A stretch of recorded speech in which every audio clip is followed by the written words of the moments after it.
warahmatullahi wabarakatuh. Halo semua para penonton untuk video ini. Kembali lagi bersama kami di kelompok 1. Akan membahas tentang perihal seputar kemajuan dari ilmu komunikasi itu sendiri. Nah, kali ini kami sedang menduduki bangku perkuliahan di semester 6. Nah, sebelum itu, untuk kelompok 1 sendiri, ingin memperkenalkan terlebih dahulu ya, siapa-siapa saja kira-kira anggota kelompoknya.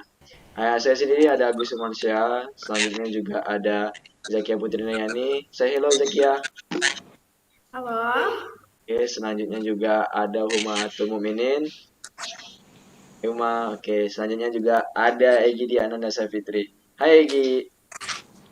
Nah, jadi kali ini kita gimana ya? Coba-coba bahas yuk. Apa kira-kira itu riset kontemporer? Ini lagi hangat-hangatnya loh. Nah, coba ya dibaca ya. Nah, mungkin bisa dong ditolong jelasin dulu Zakia. Oke, thank you sebelumnya kepada Agus udah ngasih kesempatan nih buat Zakia sendiri menjelaskan mengenai riset yang mana kita bahas kali ini tuh salah satu macam riset yaitu riset kontemporer. Nah, apa sih riset kontemporer itu? Riset kontemporer itu teman-teman sebenarnya adalah riset yang mengacu nih pada penelitian yang baru-baru ini dilakukan dengan relevan, namun tetap bersangkut paut dengan isu-isu terkini. Nah, penelitian ini tuh menggunakan metodologi dan teknik terbaru yang mana untuk menjawab pertanyaan-pertanyaan penting dan memberikan wawasan-wawasan baru tentang berbagai topik nih. Jadi fokusnya itu pada pemahaman makna, pengalaman, dan perspektif individu atau kelompok dalam konteks sosial dan budaya mereka. Nah, pendekatan ini pun menawarkan cara yang kaya dan mendalam untuk memahami dunia sosial dan budaya di sekitar kita nih. Nah, riset kontemporer ini adalah bagian penting nih Agus, Uma, dan Egi, yang mana proses ini itu terjadi dari proses ilmiah yang memainkan peran vital dalam membantu kita untuk memahami dunia sekitar kita. Dengan melakukan penelitian yang relevan dan berkualitas tinggi pula, para peneliti nih dapat memberikan kontribusi yang signifikan untuk kemajuan ilmu pengetahuan dan kesejahteraan masyarakat. Nah, bagaimana sih ciri-ciri utama dan manfaat dari riset kontemporer ini?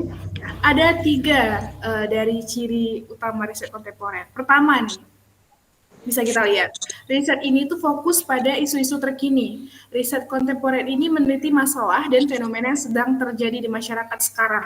Contohnya mungkin kalau sekarang itu ada bencana alam di Sumatera Barat, itu merupakan bisa kita menggunakan riset kontemporer. Nah, kedua yaitu menggunakan metodologi dan teknik terbaru. Peneliti menggunakan pendekatan dan alat yang paling mutakhir untuk mengumpulkan dan menganalisis data. Ketiga yaitu memiliki nilai dan dampak. Jadi hubungannya itu ialah hasil penelitian kontemporer ini dapat memberikan solusi nih untuk masalah-masalah nyata dan bermanfaat bagi masyarakat. Namun kita tentu pasti mikir nih, Agus, Uma, dan Egi, apa sih manfaat dari riset ini? Karena setiap pasti memiliki tujuan dan manfaat kan. Ada 3 poin yang kita ambil.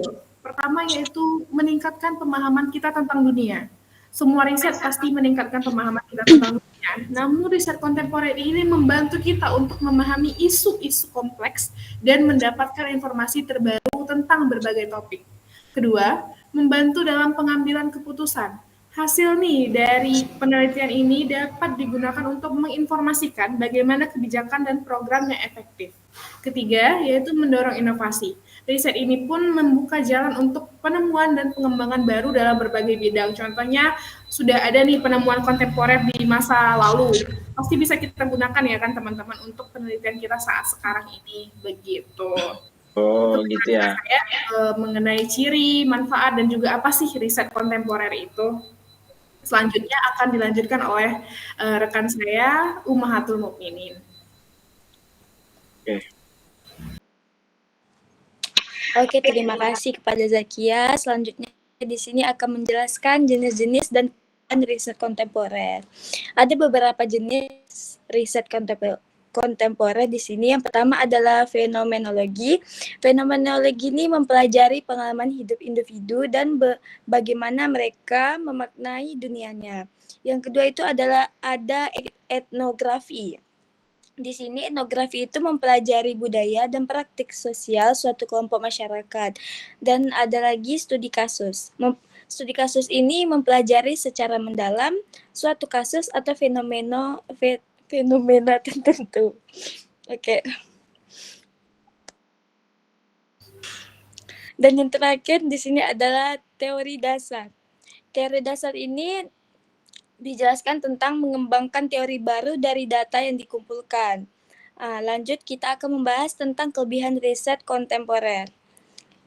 Kelebihan riset kontemporer di sini ada yang pertama itu memberikan pemahaman yang mendalam tentang makna, pengalaman, dan perspektif individu atau kelompok.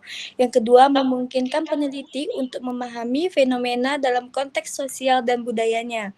Yang ketiga itu ada memberikan suara kepada individu atau kelompok yang terpinggirkan atau tidak didengar. Dan selanjutnya ada menghasilkan temuan yang kaya dan kompleks yang dapat menentang asumsi dan teori yang ada.